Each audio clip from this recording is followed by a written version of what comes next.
J'estime qu'il est important de limiter la pollution visuelle de nos rues. Je pense qu'on est d'accord sur ce point et donc de réduire notre exposition à l'agression publicitaire qui nous incite à consommer toujours plus et de manière déraisonnée. Donc je vous propose qu'on se fixe dans cette délibération comme objectif que dès que cela sera possible, de fixer cette taxe locale sur la publicité extérieure au montant maximum permis par la loi pour les autres grosses enseignes, préenseignes et dispositifs publicitaires, soit de passer aux 133 € le mètre carré au lieu des 102 € du mètre carré prévus pour les très grosses enseignes de plus de 50 mètres carrés qui, elles, polluent particulièrement notre espace public, même si elles ne sont certainement pas très fréquentes, elles existent.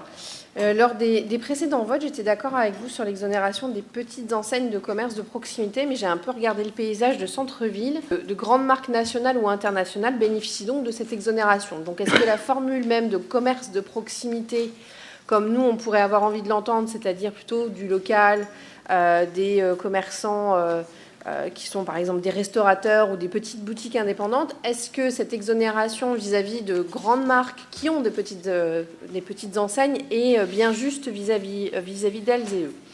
Donc je souhaiterais simplement qu'on porte cette réflexion à l'avenir afin que nos centres-villes soient réellement des lieux de proximité et de commerce local, en tout cas que nous le favorisions.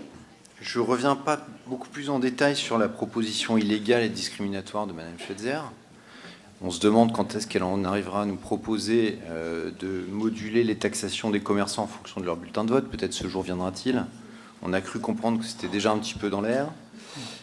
Pour revenir sur des sujets un peu plus concrets. Donc, effectivement, nous ne sommes pas des grands partisans du levier de la taxation pour orienter de manière principale nos politiques publiques. Nous ne souhaitons pas rentrer dans une forme de matraquage fiscal. Il nous semble qu'il y a des méthodes plus adaptées, plus soumises à la concertation et aussi plus non discriminatoires pour l'ensemble des commerçants.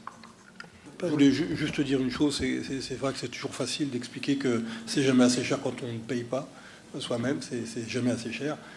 Je vous propose d'être commerçante et puis peut-être qu'on aura l'occasion d'en reparler après.